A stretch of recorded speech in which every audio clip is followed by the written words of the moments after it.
d'un mois après l'anniversaire tragique à Ambo-Malaz, le bilan s'élève à 31 morts. Numbane, 17 ans, dernière victime en date. La mère d'une victime, Numbane, qui a déjà perdu un autre enfant dans cette affaire, témoigne des irrégularités dans la prise en charge. Des citoyens se sont réunis ce jour à Analamaïti pour une prière d'unité en soutien aux familles touchées par les intoxications alimentaires et le paludisme à Ekong, sous l'initiative des pasteurs du mouvement Mafi.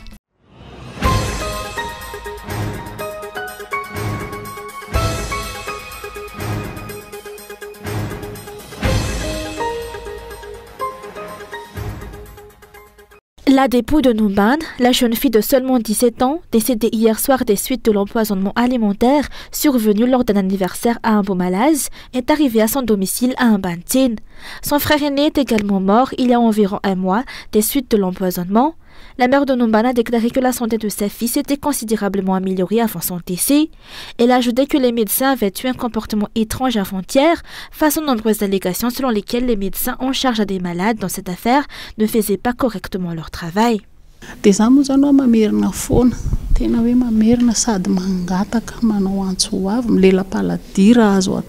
Je le répète et je le réitère, mes enfants sont morts. Mais j'en appelle à l'humanité. Je n'ai rien à gagner à voir les autres enfants mourir à petit feu. J'en appelle à un vrai traitement pour ces enfants, car actuellement, il n'y en a pas. On leur donne juste un peu de vitamines, ceci, cela. Ma fille était en bien meilleur état que d'autres patients, certains étaient totalement paralysés. Et pourtant, en un instant, elle est morte, étouffée, d'une asphyxie.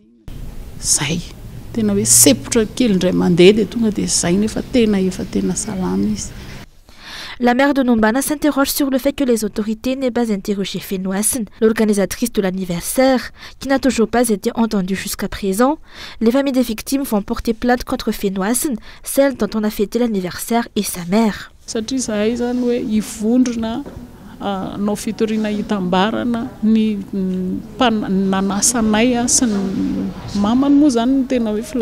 Nous allons nous unir pour porter plainte contre celle qui a invité à l'anniversaire, ainsi que sa mère. C'est elles qui ont invité. Ce qui m'a étonné, c'est, pourquoi ne l'interroge-t-on pas, alors qu'elle peut se connecter sur les réseaux et tout. Je la connais depuis toujours. Elle est arrivée après nous aux urgences. Elle n'était pas sous oxygène, juste sous sérum. Elle m'a simplement regardé pendant que je pleurais mon fils. Je ne voyais pas qu'elle était malade. J'ai été étonnée d'apprendre qu'elle était très malade par la suite. Nous allons nous unir pour connaître la vérité.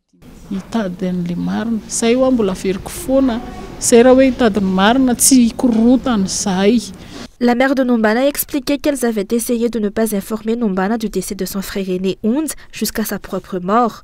Ils étaient 4 frères et sœurs, Numbane étant la seule fille. L'inhumation de Numbane aura lieu ce dimanche au caveau familial, non loin de leur domicile à Mbantine, selon les explications.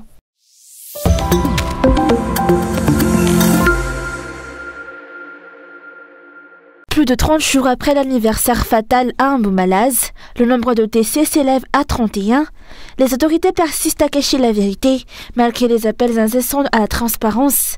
Citoyens ordinaires, société civile, politiciens, chefs religieux et personnalités, médias locaux et étrangers, tous exigent que l'État révèle la vérité. Plusieurs observateurs affirment que la santé publique n'est pas un jeu et que la vérité doit être révélée.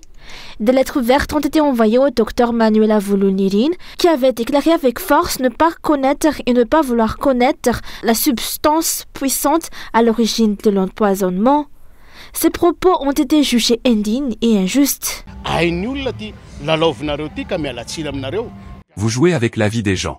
Vous, personnel de santé, êtes responsable de votre inaction face à ce qui se passe actuellement. Ne croyez pas que vous en sortirez indemne de cette affaire. En outre, de nombreux citoyens ordinaires, personnalités et politiciens ont déclaré que les responsables sont coupables tant qu'il y a des décès, mais les autorités restent sourdes et aveugles même si le nombre de victimes augmente. De nombreux appels avaient été lancés lorsque le nombre de décès était encore faible, mais personne n'a écouté. Le nombre de décès dépasse maintenant 30 et les autorités persistent dans son mutisme. Il est temps de montrer la colère populaire envers les autorités face à cette situation, a déclaré un citoyen.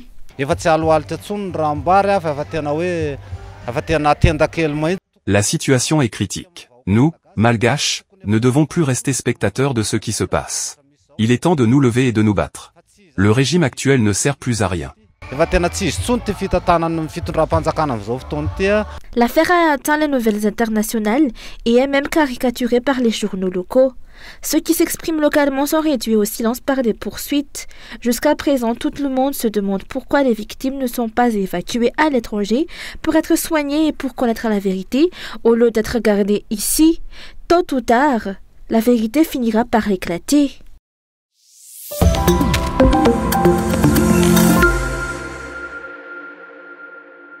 De nombreux citoyens se sont rassemblés aujourd'hui au terrain vert d'Annalamaït pour une prière d'unité, un moment de recueillement et d'encouragement à l'endroit des familles ayant perdu des proches et des enfants à la suite d'intoxication alimentaire, ainsi qu'à celles endeuillées par le paludisme à Ekung. Cette prière a été dirigée par les pasteurs du mouvement Ptadn Avchawan Firenin ou Mafi.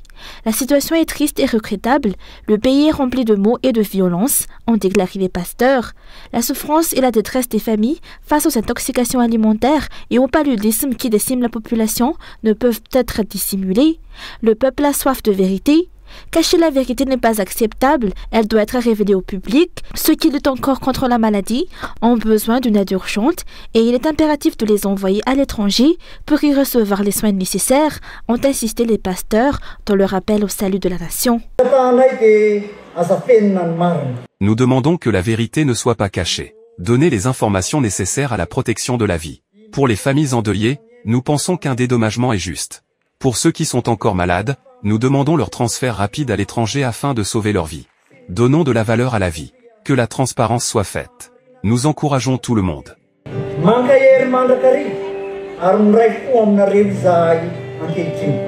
Des politiciens de l'opposition, des syndicats, des chefs religieux de différentes concessions, ainsi que plusieurs associations ont assisté à cette prière d'unité. L'encouragement mutuel entre concitoyens a marqué l'événement. Le fardeau de la tragédie est lourd à porter pour les familles. Elles appellent le gouvernement à prendre des mesures, car la vie des citoyens est précieuse. Aucun représentant du gouvernement et du régime actuel n'a été vu lors de cette prière d'unité aujourd'hui.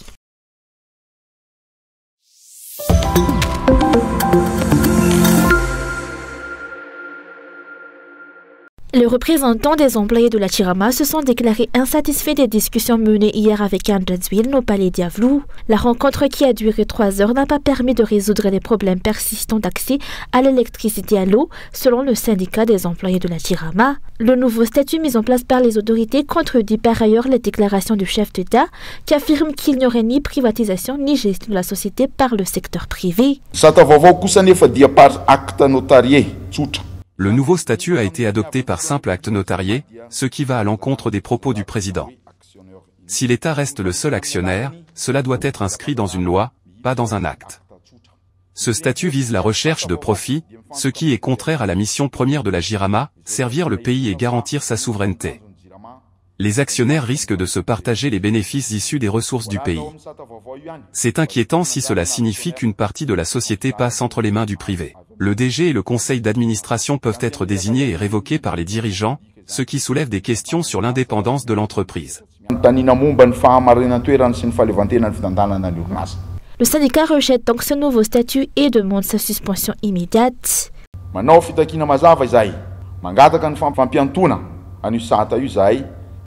Nous exigeons la suspension de ce statut. Sa clarification doit se faire par une loi, et non par un acte notarié. Nous réclamons ensuite une révision point par point de son contenu.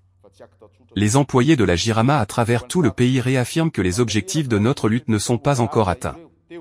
La mobilisation continue, et nous espérons pouvoir échanger à nouveau avec le président de la République. Andjadzwil dirige le pays depuis de nombreuses années, mais ses solutions se résument encore à des promesses non tenues. Il n'est donc pas étonnant que les problèmes d'eau et d'électricité restent irrésolus.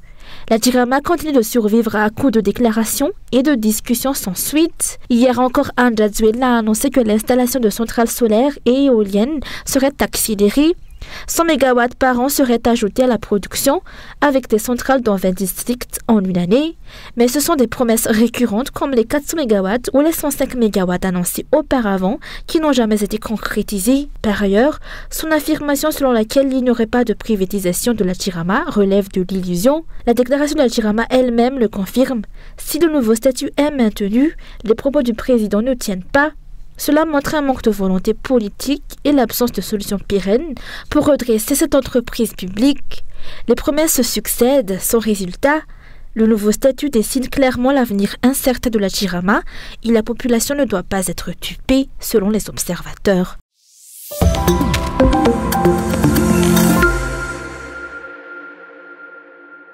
Les relations diplomatiques et économiques entre Madagascar et le Japon ne cessent de se renforcer.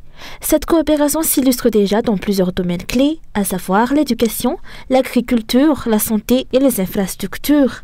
Le Japon contribue notamment à l'extension du port de Thomas, tout en apportant un appui concret à travers divers dons, comme les 2400 tonnes de riz livrées en janvier dernier, ou encore les camions de collecte de déchets, aujourd'hui en service dans la capitale. Présent lors de l'ouverture officielle du Salon du Japon ce jour, l'ambassadeur du Japon à Madagascar a réaffirmé la volonté de son pays de poursuivre et d'élargir cette coopération bilatérale. En 2022, nous avons célébré les 60 ans du rapport diplomatique entre Madagascar et le Japon. Nous sommes un partenaire de Madagascar depuis de très longue date. Il y a donc des volontaires, je pense deux centaines de volontaires à travers ces 20 ans.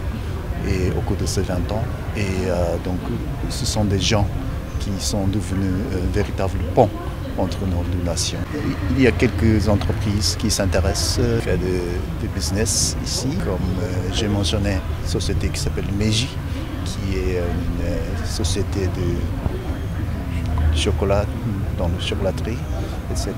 Par ailleurs, de nombreuses entreprises malgaches se rendront au Japon du 15 au 26 août 2025 pour participer au sommet de la TICAD 9 ainsi qu'à la semaine économique de l'AIMAJA.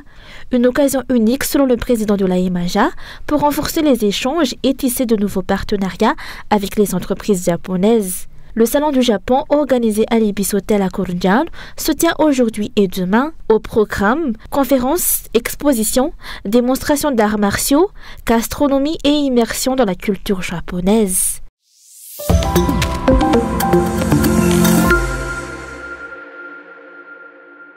Les revendications des étudiants de l'université de Doular s'intensifient face au non-paiement de leurs bourses et aux nombreux problèmes qui portent atteinte à leurs droits.